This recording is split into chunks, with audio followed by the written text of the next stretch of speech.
Yeah, how you doing out there, folks? It's me again.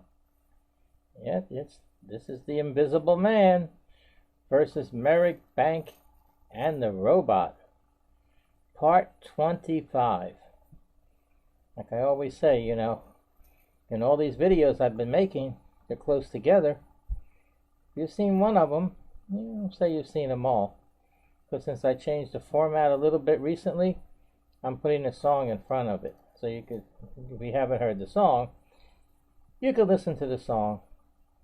One of the songs that I've written over 40 years ago, many songs. So you can still hear the song and enjoy it. If you want to go on and listen to the information about harassing phone calls, you can, because these videos do cover a lot. But everything's connected. Because Marie passed away after she had gotten an account from Merrick Bank. So that's connecting those two things. And then the attorney, that's another thing I go over.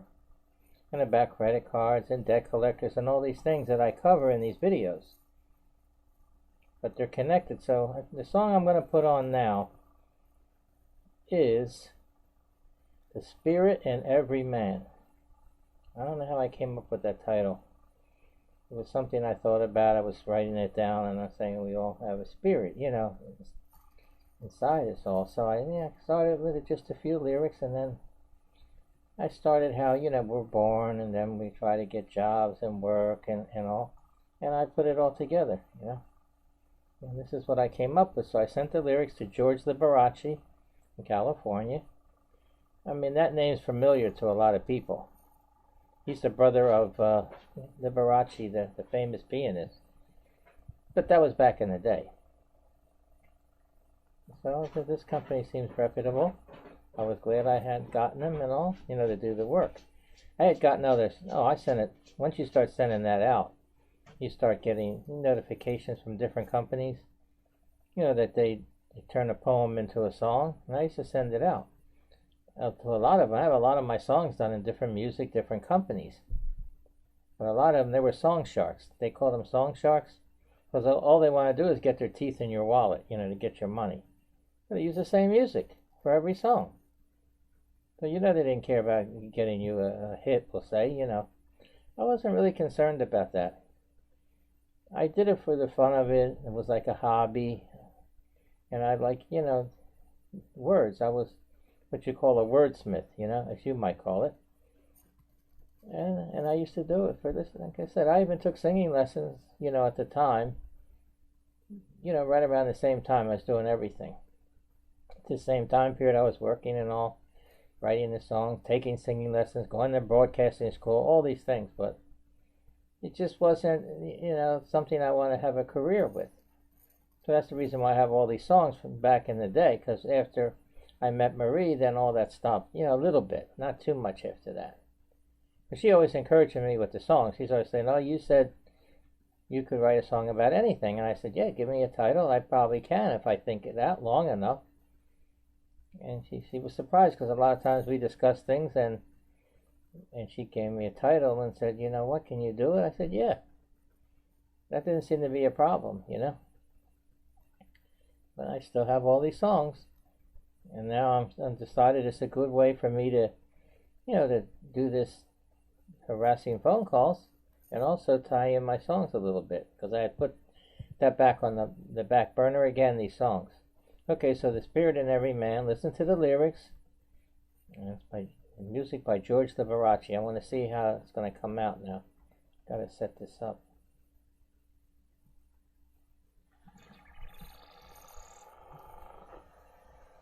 Okay.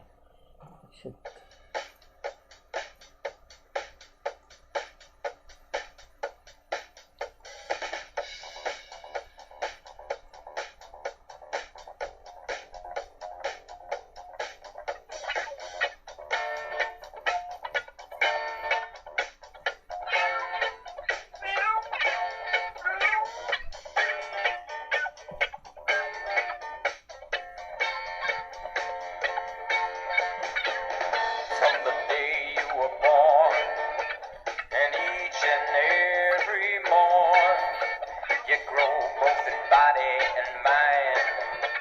then before you know it, you're looking behind.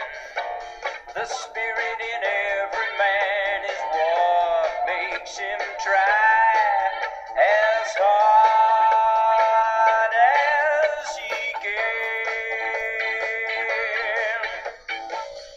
As you go through school, you find yourself learning the golden rule. With this knowledge that you acquire, you hope that you will have a future for hire. The spirit in every man is what makes him try as hard as he can.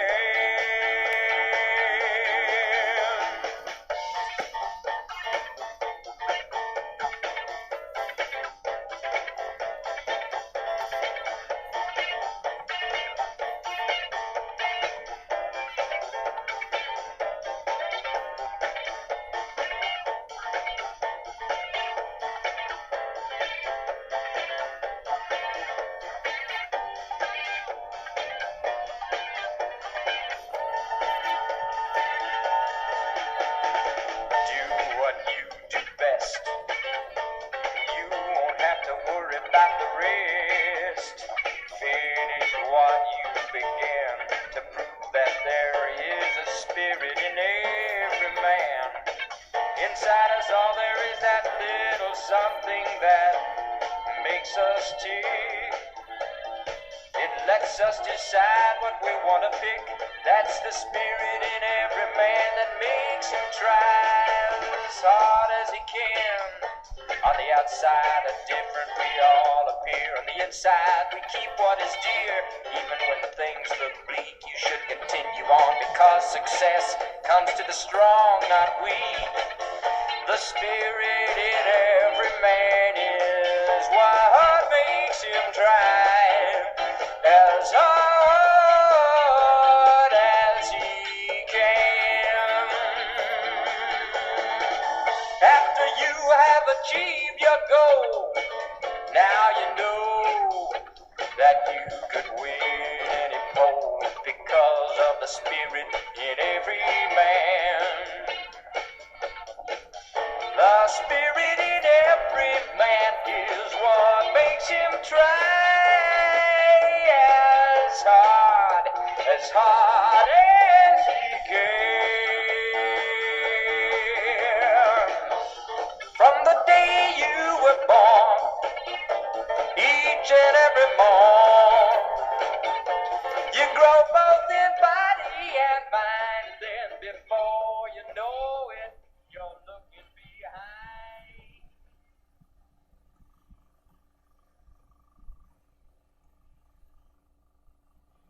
Well, that should do it. How was that? Not too bad, huh? See, this particular song has a lot of lyrics, a lot of meaning and all. And when I did it, I didn't realize it at the time. When you look back, it says on there, before you know it, you're looking behind, you know? That's what I'm doing now. The lyrics actually came true, because I'm looking back over 40 years after I wrote these songs. I hope you liked it again, you know. It's just something to break up the monotony of all this harassing phone calls. Yeah, this whole thing could have been avoided, but Merrick Bank is unethical, like a lot of the banks are. They don't care. As long as you're paying them, everything's all right, of course. You could pay them for the rest of your life. There's no problems. But it's not going to happen with all the customers they have. Over 1 million customers. You really think that many customers? You really think they're all going to be on time? That many across the country? That's impossible. That's why they're using all these tactics and all that they do, you know? Because they have to have some way to control it, you know? Keep track of it and everything. Okay, but they don't have to do it like they're doing. Because all these calls. Okay, back in 2018, Marie got a pre-approval for double the credit line. You make 7 on-time payments, and your credit line will be doubled. In this case, it was 600, it went to 12. Marie wanted it and everything. I went along with it and all, you know, because I know it made her happy. So I wasn't going to change that. I didn't want that to happen. She ordered things, I ordered things. And time went on, it was pretty good. It was like a therapy for Marie. And she started to get sick. Had to go to a nursing home. I kept paying the bills. And then just a few months in the nursing home, she was doing pretty good. The 4 months, the 5th month, not too good. And then by the end of the month, starting the next month, she passes away. So, and then after that, like I said, I kept paying Merrick Bank. So I had all these other accounts. I don't know what to do. I'm so upset. Suffering from emotional distress and economic hardship. Income that I was using now is cut in half. I can't pay all them bills. All those cards that we had. I think it was over 20 cards altogether. And some of them were those catalog, those store card, mail order cards. I tried to work on them myself, but I just couldn't seem to get anywhere, The calls were starting, and it got so bad. So one of the banks was calling me, I mean a lot. It was on the cell phone, too. So I looked online, and I found this attorney, I looked up that bank, and his name popped up. And I filled in the little form there, and he called me right back. I said, wow. He says, Frank, I'm sorry to hear about your loss. I hope I can help you with all these accounts that you say you have. Yeah, I have a lot of accounts. And he said, well, I'm going to need all the information. First of all, he said, let me introduce myself. I'm a consumer advocate attorney. And I don't charge a fee for my services. This consultation is free. And you're under no obligation. So I said, oh, that sounds good. Tell me what to do. I'm going to send you a contract by email, and you can sign it and send it back. Any questions about it, let me know, and then I'll give you a chance. You have phone logs, right? I said, yeah. And any documentation, I'm going to need it for all the accounts. So I gave him some accounts, and I gave him some more. He started working on them. So this was going on. So I figured out, the calls all stopped. As soon as he got involved, they all stopped.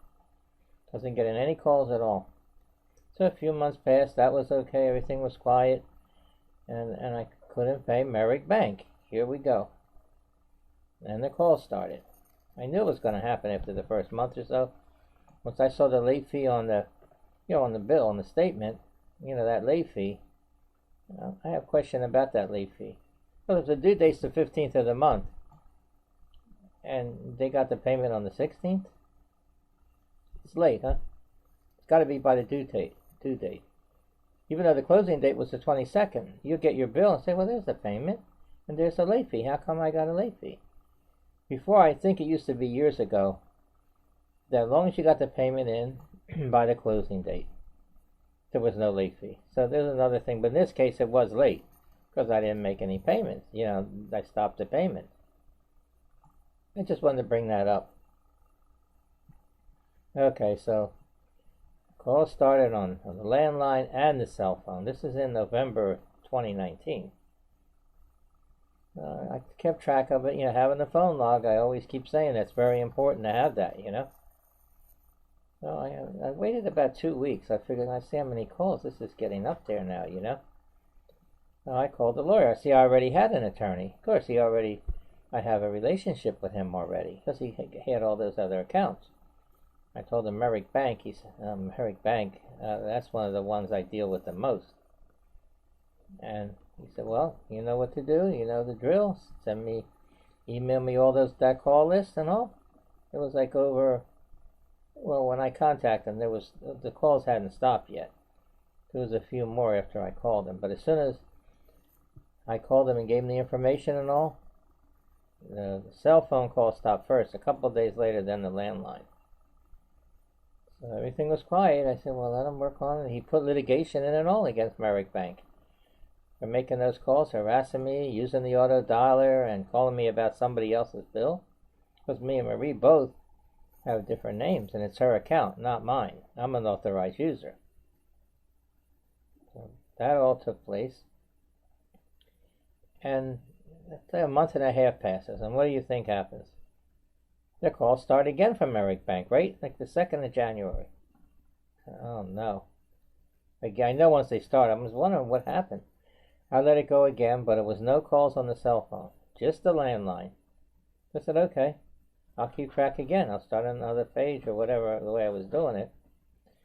And I waited, like I said, about 2 weeks again, maybe a little more. I wanted to see how far this was going, about 4 a day. No calls on Sunday. How about that, huh? I contacted the lawyer. He said he's going to reach out to them since there's litigation pending.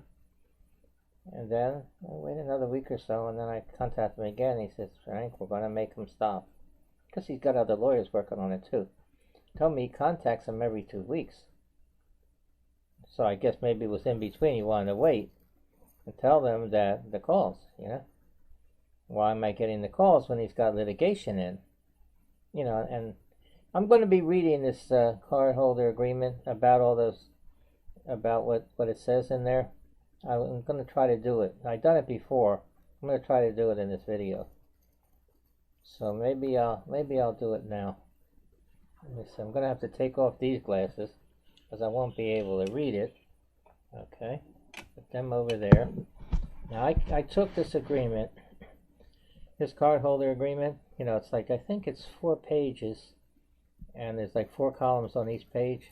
That's like 32 different headings, you know. So I picked the one heading. It's part 22. And I wrote it down by hand because you can't see all this stuff. Glasses or no glasses, you can't see it.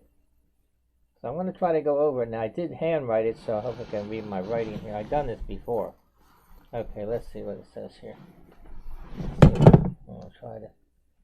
Okay, cardholder agreement, part 22. How we may contact you, huh? Yeah, how they're going to contact you, sure. Okay, we may use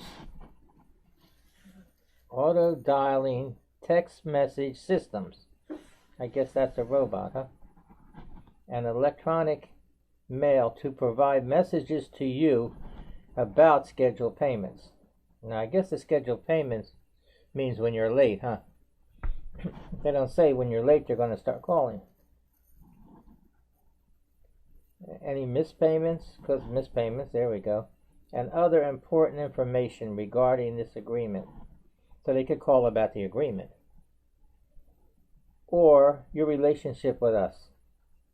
Now, what relationship you're going to have if they never called you? What relationship? That's what I want to know. What relationship could you have with this company? When all the calls that I received, they were all auto dial calls, cell phone and landline.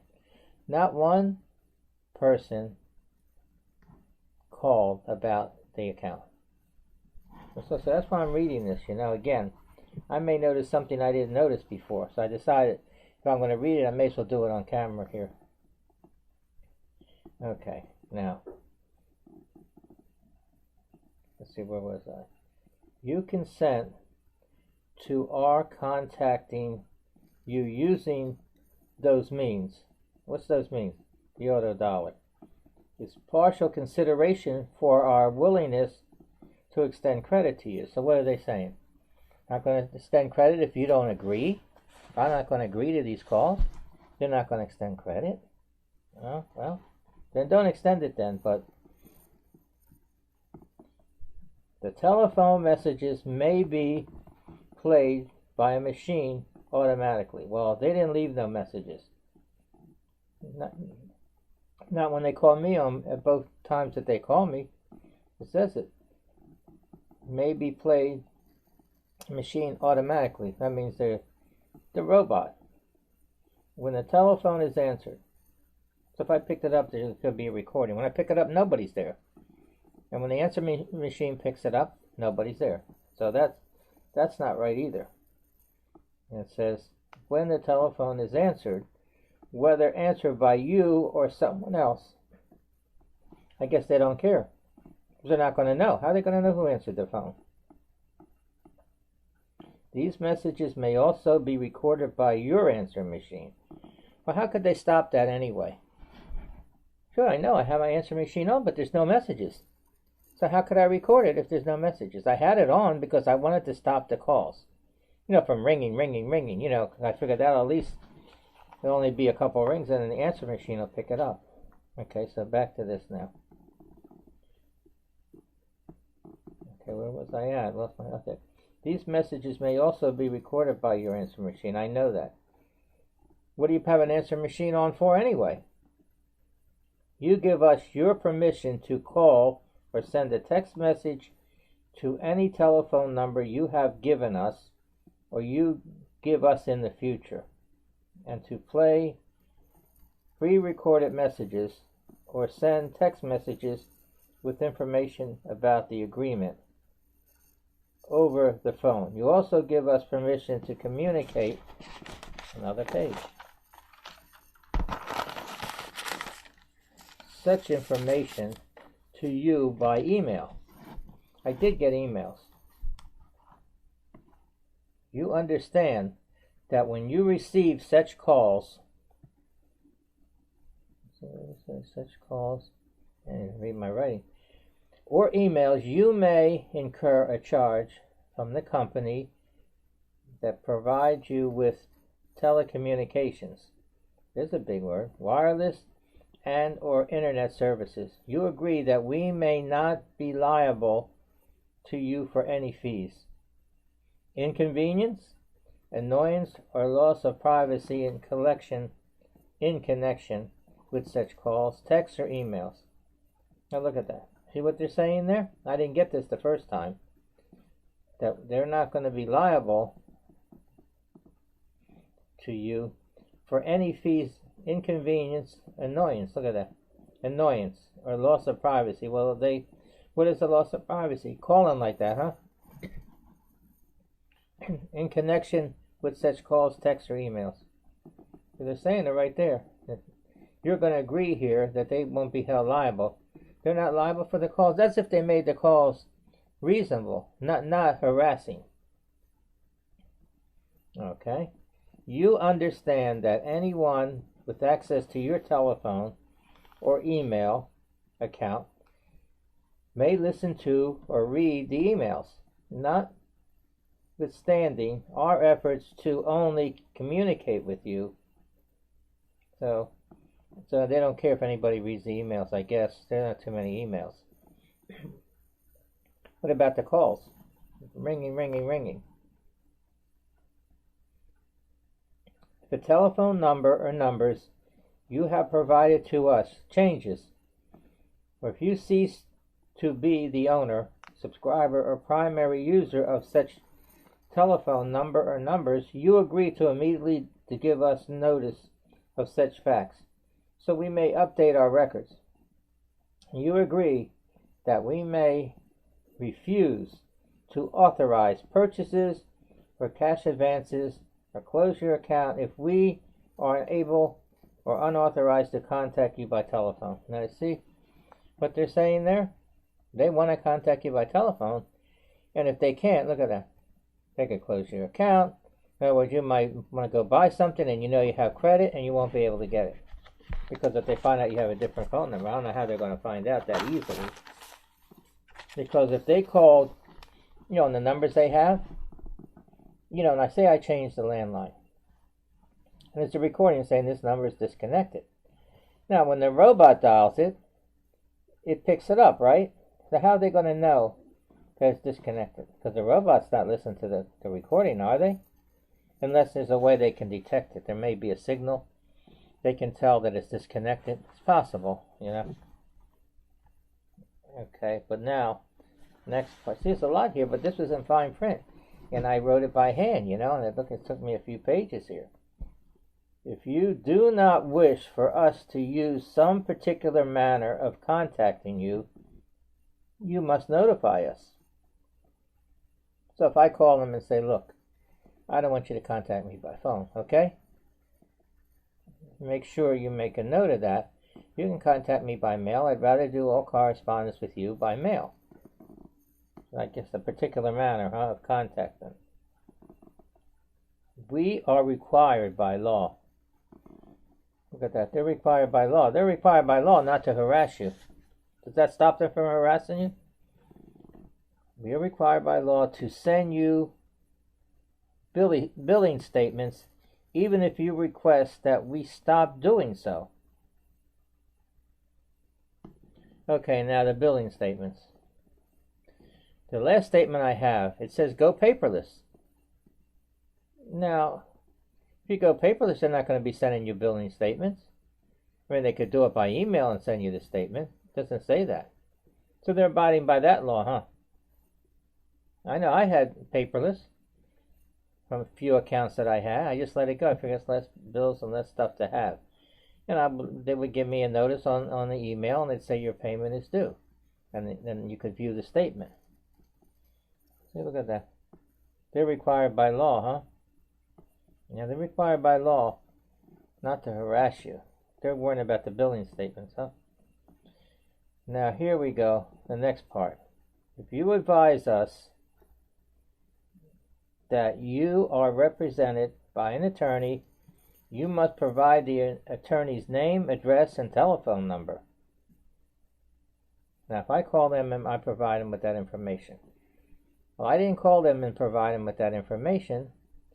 The attorney's got litigation against them, and they have his name and address and everything. It's on the litigation because I saw it.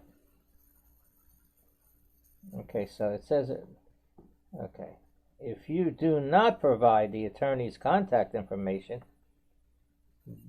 we may contact you to confirm the representation and obtain the attorney's contact information. Okay, I don't know exactly what that means. That means if they had this litigation, they could contact me about it and say they want to verify that information, I guess. Something like that.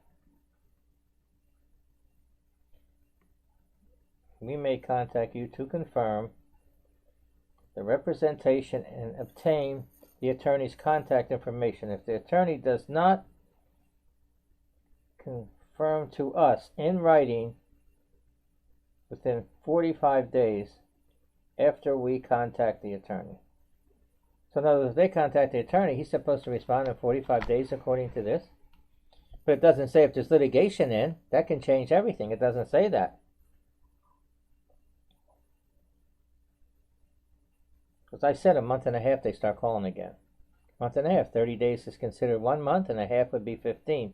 It is 45 days, but I didn't say it that way. Okay, so after that you are his or her client, then we will assume that you are no longer represented by the attorney. So they're going to assume that if they're not contacted in 45 days, or he contacts them in 45 days, or they contact him, whatever, that you are not represented by an attorney. We will assume that you are not represented by the attorney, and we will communicate with you directly. So see what that's saying? They're not saying, okay, so they're making the calls, and I called them and I said I got an attorney, and they stop. So if within that 45-day window, if they don't hear from the attorney or the attorney don't contact them, the calls are going to start. And that's exactly what happened. But this attorney I have, he's contacting them every 2 weeks. He's contacting attorneys there. That's a contact. And with a litigation in,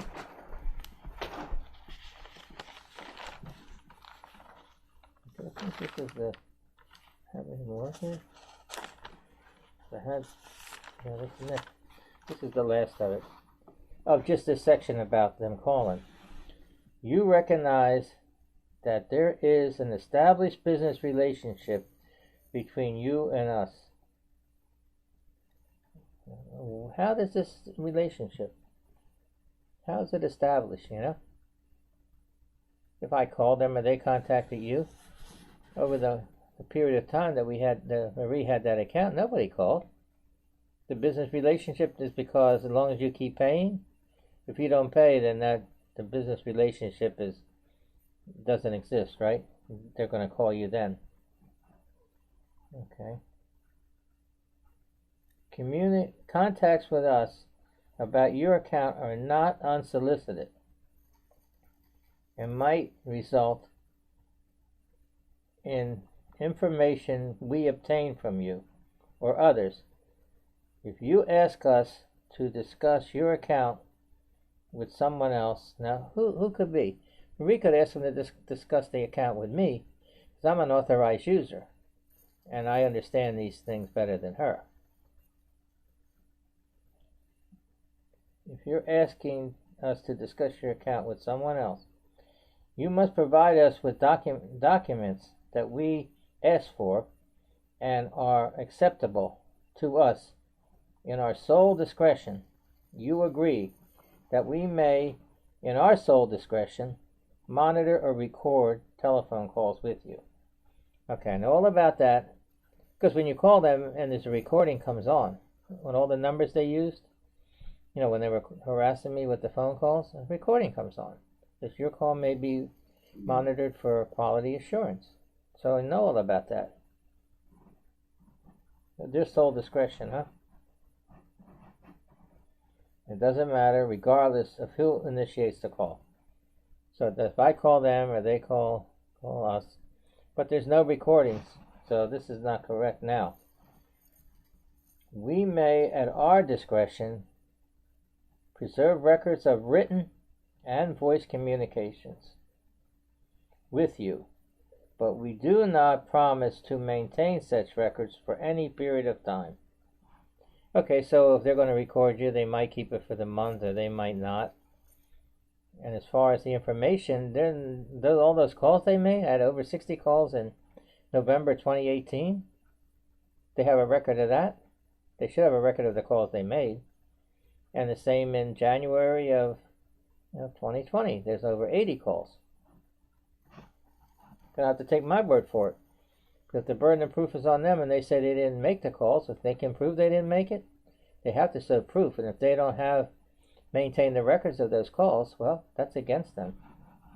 It says it right here. We do not promise to maintain such records for any period of time. Well, I hope they maintain records, because as far as the phone calls, I have records. And the phone company does too.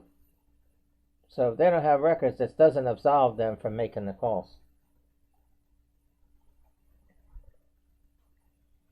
Okay, let's see, now where was I here? For any period of time, you agree that we may, in our sole discretion, engage the services of an unrelated third party. The purpose of providing alternate format materials. Okay. Does that mean a debt collector? That means that they need legal assistance? This stuff is not clear. You know, you have to interpret it. You can interpret it a lot of different ways. That's why I'm going back over it again. Okay, it says about format materials. For persons who are usually impaired. So now they're getting into this. Providing language translations. So I know when you call, some of them, not on this, says, do you want English or Spanish? You know, you let them know, because Marie speaks Spanish. She would have been more comfortable to talk to a Spanish representative there. I know they have that. Should be available for, let's see, here's the language translations. All communication should be mailed to Arbitration Manager, Merrick Bank, Legal Department. Okay, so I know that attorney has to have all that. He's dealt with Merrick Bank before. Now you see all this? Okay, speaking of C, let me see. Can I put my glasses back here again? Let's see what I can do. I guess I can. The way I had it. Yeah, that's good. So I went over that again. You hear what it says. A lot of it, I say it's mumbo jumbo. It's made to confuse the consumer, you know. Well, you have to be a rocket scientist, or you have to be an attorney and all to understand that. That's why you need an attorney. To dispute those the way they have these agreements and all. So, okay, so back to with this attorney and the calls and everything. Okay, so after they made all these calls in November of 2019, stopped, and I got all the calls again in 2020. Now, it does say about the 45-day rule, but it doesn't matter. Now, it stopped towards the end of January. Attorney got to them and probably somehow, if it doesn't, you know, okay, so if he contacted, I guess, Merrick Bank about the litigation, because, you know, he sent me in an email all of it's like 5 pages of litigation, and it said about the calls and about them calling me about somebody else's bill, and also he had some times down that were close together, you know. and he put the phone numbers that were used, both phone numbers, and how much damages that they might have to pay, and the laws that were violated, and then at the end about a jury trial. I want to see how long all this is going to take now, since there's a new wrinkle, because they did stop calling. So for 45 days, huh? Then it started up again. So does that 45-day rule absolve them from the litigation that's in? No, it doesn't. Because the lawyer wouldn't have done that. The attorney wouldn't have done that. He knows it, especially that bank. Because if you look it up, if you looked up Merrick Bank and say lawsuits or something, it's going to come up all about the class action lawsuit. And I think the attorney I have, he's got an ad there. And when you check it, it comes up big print. Are you being harassed by Merrick Bank or something like that? Because they're unethical. It says it, and they got to be held accountable. Remember, he's a consumer advocate attorney. And that's what he does. That's, the way it looks like, with all the laws, that they can get away with it.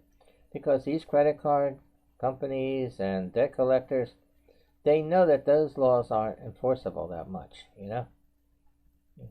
They can get around it like the way they're doing. So now with a consumer advocate attorney that I have, he's like, to me, he's enforcing the laws. You need to have an attorney. That's why you need it. I call him like the attorney police, because that's what he's doing. He's going after them. He's catching them doing the things that they're doing and trying to make them accountable for it. Well, I think that I'm getting to it now, more and more understanding it, Now, if you are being harassed by Merrick Bank, especially Merrick Bank, because that's the bank I've been dealing with now. But any other banks, they do the same thing. There's a lot of them. So I'm going to give you the name of the attorney that I got. His name is Paul Mankin, Mankin. Toll-free number, 800-219-3577. I'll repeat it for you, 800-219-3577. You can give him a call. There's no obligation or nothing. You should be glad if he'll take your case. Because if you are getting those calls, that he can stop the calls. In the case I have, well, the calls started up again because of this. That has something to do with that 45-day rule that's in that agreement that they have, that cardholder agreement that came with the credit cards.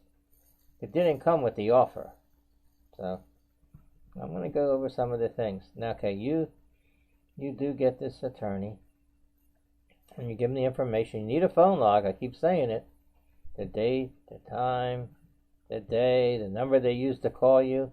You need all that information, because that's the only way he can use that. And then from that point on, the burden of proof will be on the company that he's doing the litigation against. It's up to them to prove they didn't call you. First of all, they can't do that, because if their phone list or that they have, and it matches with what you have, there's no way that you could have that if they didn't call you. So they really can't deny it. That way they can't. They can say, well, we have the list, and it's not those calls that you say that was made. So they might be able to try to find a loophole. I don't know. That's why you have to have an attorney, that he deals with that type of thing. He's a specialist in it, So remember, I'm going to give you some information about this attorney. Okay, I said it before, now I'm going to say it again. He's a consumer advocate attorney, which means he's for the consumer, trying to help us, and doesn't charge for his services, and there's no charge for the consultation, and if he gets you any money, he doesn't take a percentage. So no matter what happens, if he stops the calls, okay. But you're not going to have to pay him anything. If there's a case, and he's going to get paid by the bank. So Merrick Bank would have to pay him and the court costs. There may be some variables there depending on the kind of case and everything. The settlement, whatever it is. So what happens with this case, I'll I'll post it whether, I'm satisfied or not, Okay, so remember now, you understand this attorney now. You really have nothing to lose. Okay, now you contact them for, it could be Merrick Bank or any bank or debt collector, anybody like that, and he stops the calls. But now you still owe that money. Remember that. I don't want to be somebody's going to misquote me and say, "Oh, this guy on YouTube, he said that we don't owe the money." No, I'm not saying that, because everybody should know that. It doesn't absolve you of the debt. So just remember that. Now, as far as the debt goes, if you want to be absolved from that debt, then the statute of limitations kicks in. Now, in Pennsylvania here, it's 4 years. So now all those accounts that I didn't pay, last year, that's in my name, well, less than 4 years, they're all going to be, I guess you could say, legally forgiven. Nobody could collect it, nothing. Well, I don't want to say that nobody could collect it. But these debt collectors, they're scavengers and all. They take any kind of debt, they try to collect it if it's 10 years old or past the statute of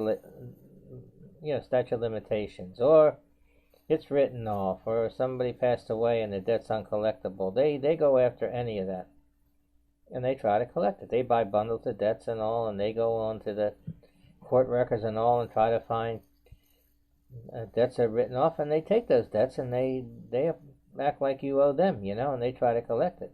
So it's very important that like the last payment, that's when this statute of limitations starts. I could have one of those cards for 5 years. Doesn't count. It counts from the last payment. So remember all this. It's important. So find out the statute of limitations in your state. That way you already know. So this is that you know all this information I'm giving you. I give it in all these videos. A lot of things you can do, I understand when you're having problems, I know what it is. Because I've been through it and many times and I couldn't pay. I might have lost my job, something happened, So I would have to make arrangements, somehow I couldn't pay them. Mostly what I did was, send a cease and desist letters. That stopped for the debt collector. They got to honor that. A cease and desist letter. Because I had sent, a lot of them out. I was getting 5 calls from 5 different companies. This is, years ago.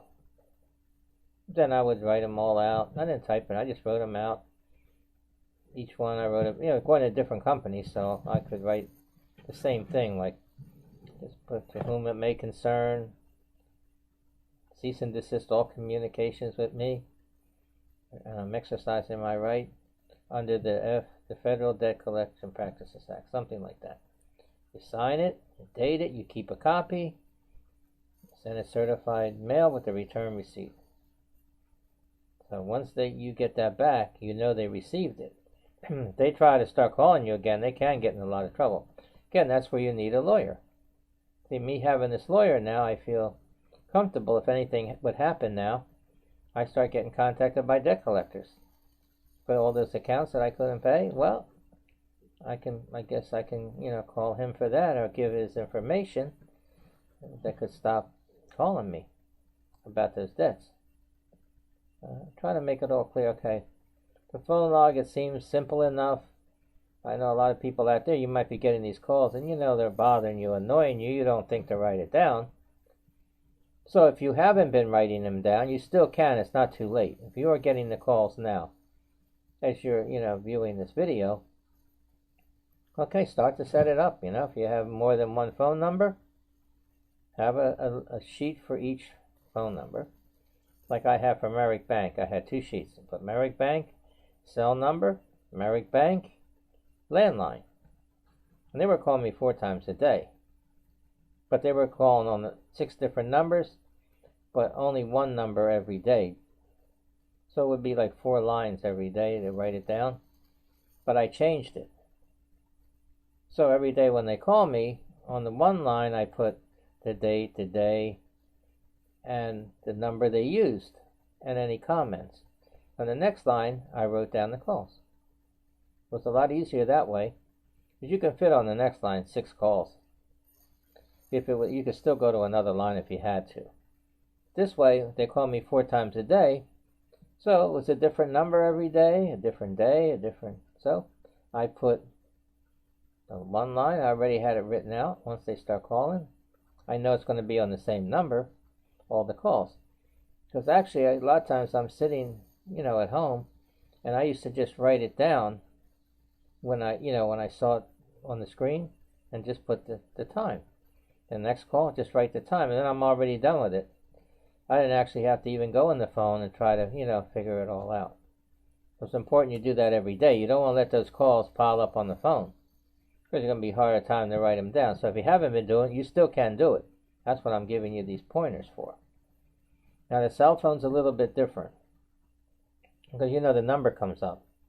It could be an 800 number. You might have an idea that it could be a debt collector or creditor, especially if you're behind on your bills. But it's not going to give the name. So what I did was, the same way, I saw a number on the cell phone, and I know it was the same number they called on the landline. I put Merrick Bank. I went into the contacts, and I added it. And I put Merrick Bank. So after, I guess, 6 days, I had all the numbers that were coming up. So when they call, they come up on the cell phone, it says Merrick Bank. So they're all the things that's going to help you if you have 2 numbers and you gave those numbers to the creditor. So that way, when you're doing the phone log, it's going to be a lot easier. I think this is the kind of thing that a lot of people, that's when they don't do it, because it seems like it's, you're having problems to sit and write these calls down. I know even for me, I don't feel like doing it, but I know it's better to have it down, all written down. So you get a hold of the lawyer, at least you got something that's important that you need for the case. So there's another way you could do it. I went into email. And there's probably other ways. I don't know too much. I'm not a techie, So I went into email, and I figured, oh, well, let me put down on the subject there, harassing phone calls from Merrick Bank, phone log or something for both phone numbers. And then we'll go down, on the page, where it says, what does it say, information or contacts or something. It says next. Once you do the subject, content or whatever it is, and then you set up the line. You could do both on the same one. You can put, like I did it. First I put the cell phone. I put Merrick Bank, cell phone number. Then I used 2 lines, like I said. The date, the time, not the the date, the day. I don't want to get ahead of myself. Comments, and the number they used. Put that on one line. The next line, you just put all the calls, and then you keep doing that. And then what you can do is you skip down, and then you would do the landline the same way. So when you add the numbers, it's going to skip it. It's not going to go. You can just hit, I think it's enter, whatever, the space to go skip some lines in between. So you could have them both on there, the cell phone and the landline on that email. So if the lawyer you contact me says, well, I need the phone log, or, the calls that you received. So you go back in there and you put his email address in. And that's what you have to do. And you can send it to him. You'll have it all done. But now once you send it, you can't add any more calls. You have to start another one. You know that. Because if you do, it's not going to work. You go back into the email after you send it, you can't change nothing. But while it's a draft, you can. When you were doing that, say you did one day and you put 4 calls in, you could do both. You'll have the cell phone first, and then you'll have the landline under next. And when you do the cell phone, it pushes the landline down, and you do the landline. So you can do both at once on the same email to keep the phone log. So at least you have it in the computer. You don't want to write it down. You can do it that way. It's not that difficult if you're using a computer. Anyway, I gave you all these pointers because I know it seems like it's pretty simple, but it's not really. You're not used to doing that. I think I pretty much covered as much as I wanted to, Wanted to go over that agreement. I'm going to keep going over that cardholder agreement. Yeah. Because I know there's things in there that I don't like. I mean, the way they wrote that, whoever did it, they probably hire a company, to write those agreements, that studies the law and everything else, And you got to give them permission, or you're not going to get the credit. They're not going to extend the credit. They're telling you, in so many words there. But nobody's trying to do anything wrong. If they're giving you the credit based on your credit worthiness, your credit score and all that, well, then they shouldn't be the way they are with that. That's sort of like unethical too. First of all, you always say read the fine print. My eyes are okay. Don't say they're like I was when I was younger. I could wear reading glasses, and I still can't read it. Even with a magnifying glass, I had a hard time reading that. I rewrote it so I could read it here, on camera. But that's another thing. I think that's on purpose, And like I say, and I just don't like it. All those calls, See, in my case, I have a lot of experience with the calls. Oh, we're talking about 30 years ago. I mean, I remember. I was with Marie. I stayed overnight. I was going to work the next day. I had to get up early. The phone rings at 7:30 in the morning. So what?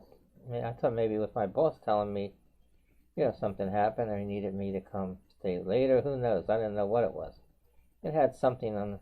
I don't even think we had caller ID then. So I picked it up, and this woman says, asked for my name, and I said, yeah, what do you want? And she says, this is so-and-so bank. When do you think you're going to make a payment? I said, well, I can't make a payment right now.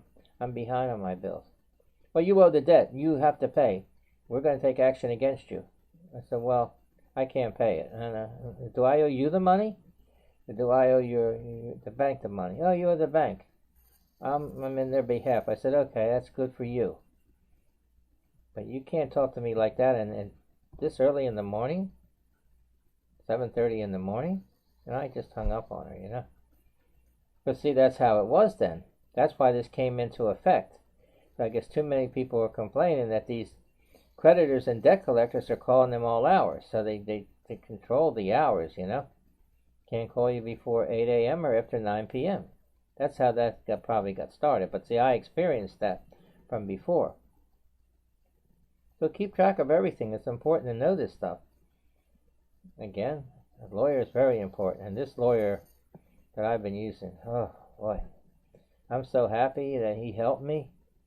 And I really wished I could pay him. So that's why I'm endorsing him, giving all these testimonials, because he helped me. It's my appreciation. It's the way I show appreciation for what he's done. Again, I'll only give you his name. Paul Mankin. Toll-free number 800-219-3577. It's 800-219-3577. Toll-free number. You have nothing to lose. He is in San Diego, California, his office. And I'm in Philadelphia, Pennsylvania. I don't think it really matters. He did a lot of cases for me, and he's still working on this Merrick Bank case for me. So it really doesn't matter. Just keep the time difference, I know it's 3 hours difference. So if I'm up at 10 o'clock in the morning here, it's only 7 there. He wouldn't be there. But there's a recording.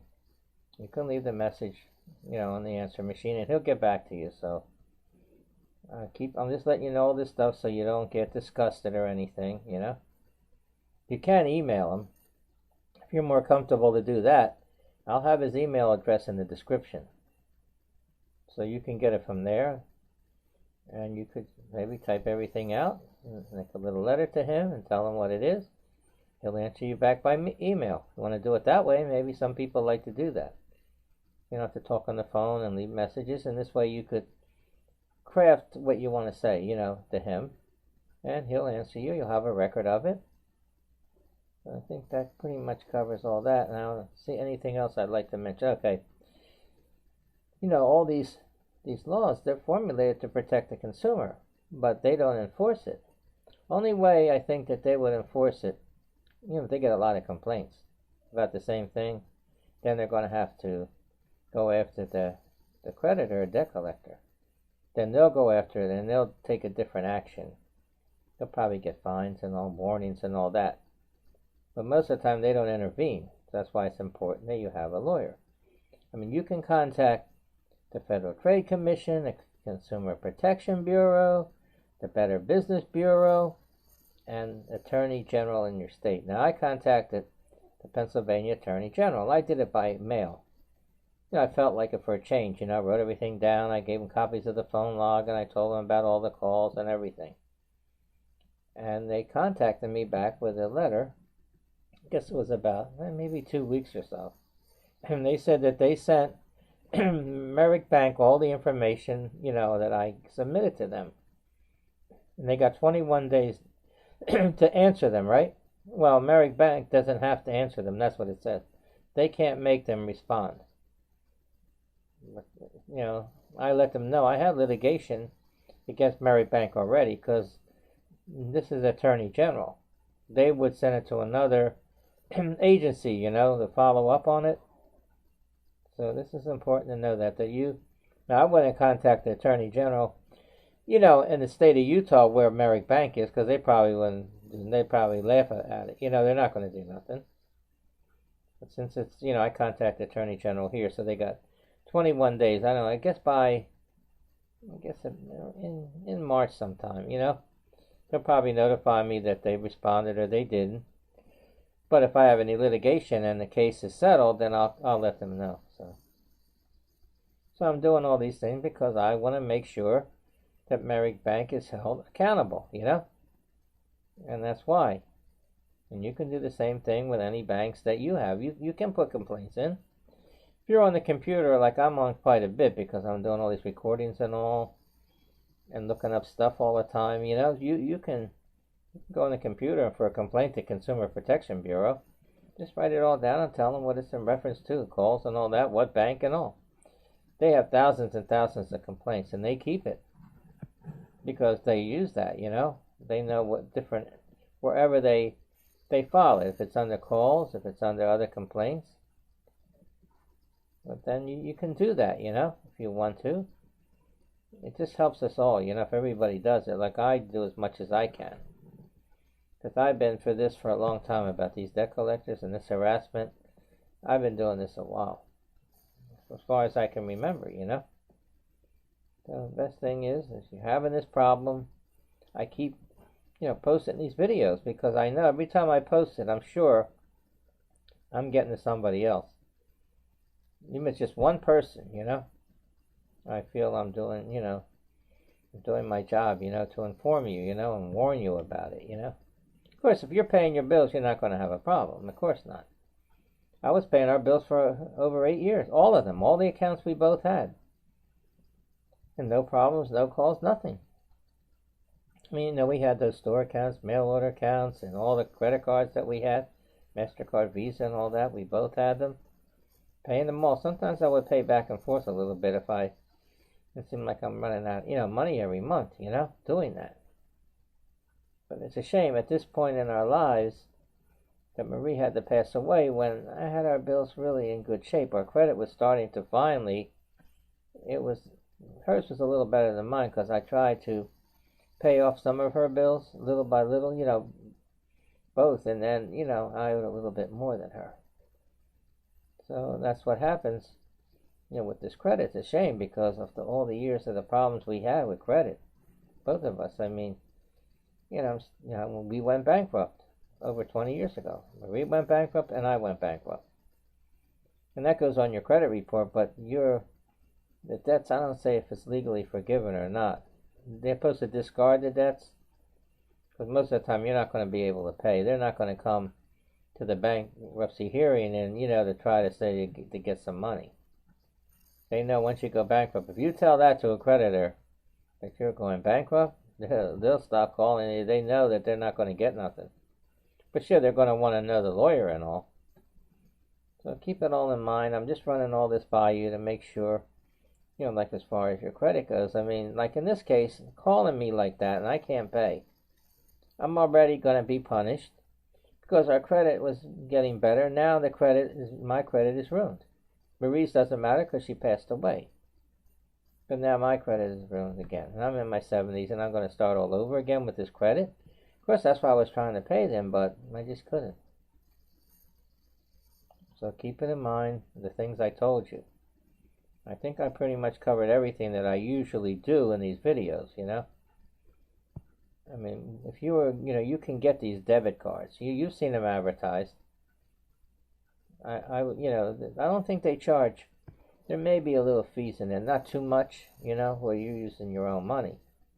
They're not bad to have, because if you don't want, you know, say you order something online or there's a breach, you don't have to worry, because with one of those cards, you're only going to have a little bit of money on there.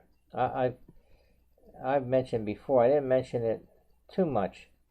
That's just ironic that I've gotten in the last, I guess, couple months, I got 2 MasterCards, and their debit card also. I got them with credit on it and everything, and I didn't pay nothing, because I'm doing clinical trials, and that's how they pay you. I went one time, I got $100 when I started, and every time I go, $100. And then maybe when I take tests and all, they pay more. So you could keep that in mind. But it is a little bit to say, I got 2 cards, you know, from 2 different clinical trials, you know, and that's how they pay you. They could pay by check. So if you're needing some money now and you're having problems, you can't pay your bills, look into it. You just have to look it up again on the computer. Just look up clinical trials, and a whole bunch of them will come up, and they'll tell you what ones are available and how you qualify. I finally got one. At first I wasn't thinking, I'm too healthy for one. Another one I didn't qualify was for depression. I'm not depressed enough, so you can find one and you can get some money. I'm looking into them now, you know, with the time I have when I'm not doing all this. I put a lot of applications in. A lot of them said I qualified, but they said the study doctor doesn't have anything available right now, but they'll let you know. There's a lot of different ones, and they do pay, you know, anywhere from hundreds of dollars to thousands of dollars. It depends, you know.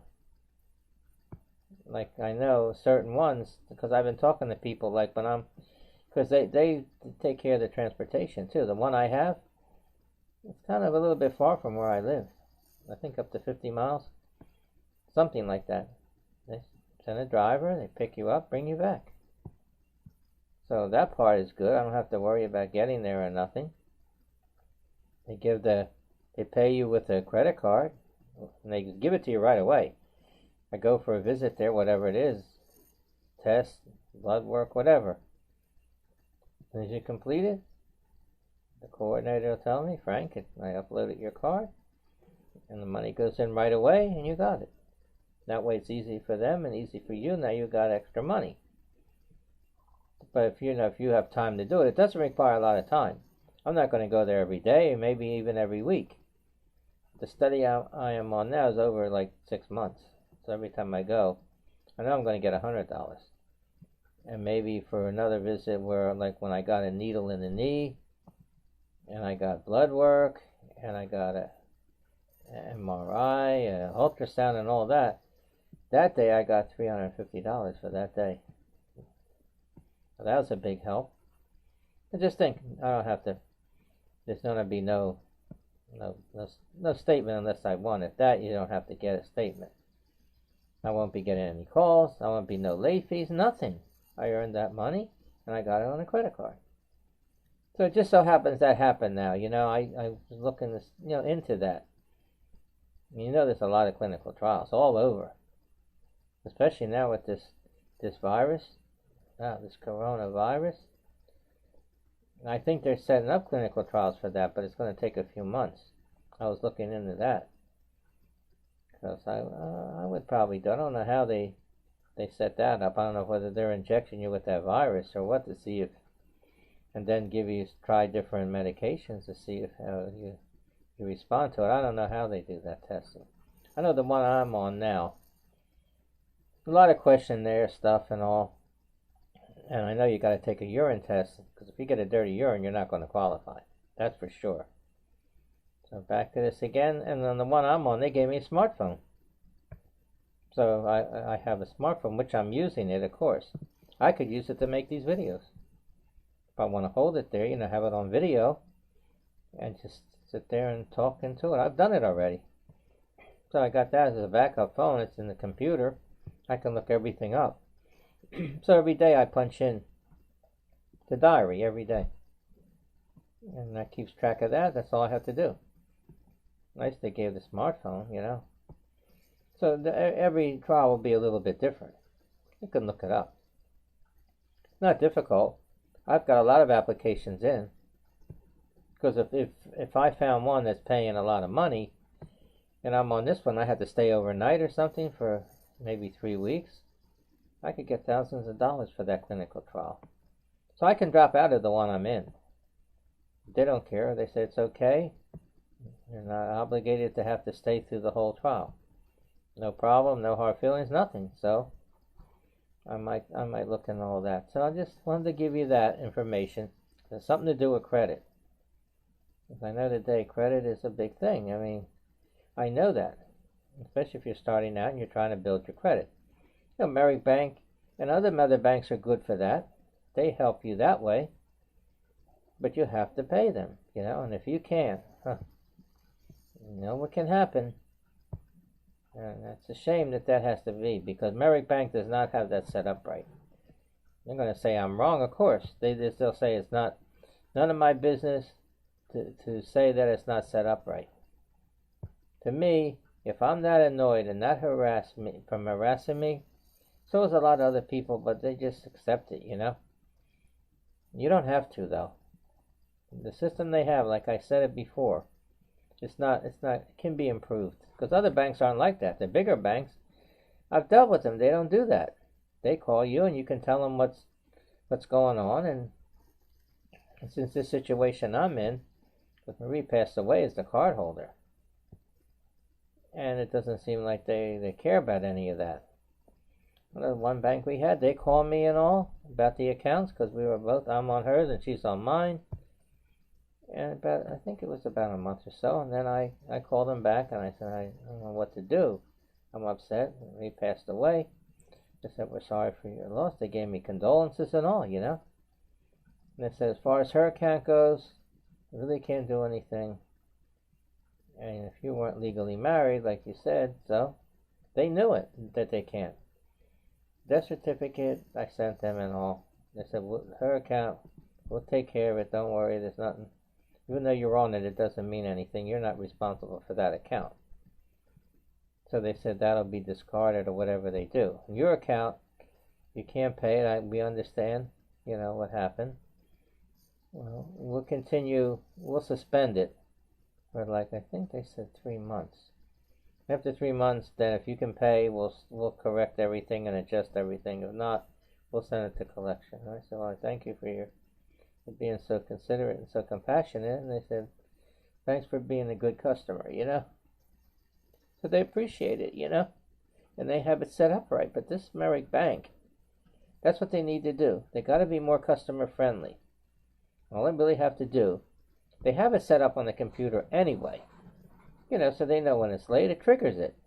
They should have it set up that when they put the first late payment on, it should trigger to these representatives that's there. That's only taking incoming calls and not making outgoing calls. And they should try to make contact and find out what's wrong. Why did the payment stop? You know, all of a sudden, you know. Like in this case, if they would have called me Merrick Bank, fine. I would have told them what happened. And they would have probably got a supervisor and all and told me just kind of the same thing that this other bank told me, that they know that they can't collect it. That means if that would have happened, they wouldn't have made any calls, and I wouldn't have got an attorney. They wouldn't have litigation, and I wouldn't be doing all these videos I'm making. See, so I know that the way it's set up, and they still, if they try to contact somebody and they can't contact them, either they don't answer or the phone might be disconnected. Whatever it is, then they can try to start the tactics they use. They could send out letters. They could try that too. Well, they can put it on the statement, but there's so much stuff on the statement. Because I noticed that the statements I've been getting from Merrick Bank, it does say you're past due. It doesn't say anything that we're going to keep calling you if you don't make arrangements. It just says, well, it might go to collection if you don't make your account current. Well, what's collection? Those phone calls? They're collection phone calls? Let's say all this, well, is to be determined, and that's, again, I'll say, that's why you need an attorney. You're definitely going to need it.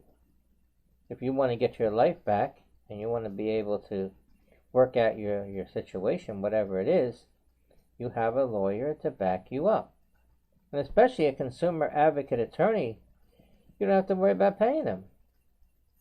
Hopefully that he wins the cases and he gets paid, So I think I covered this enough now, so it's very important. This information I'm giving you. Again, I thank you for your time, and have a great day.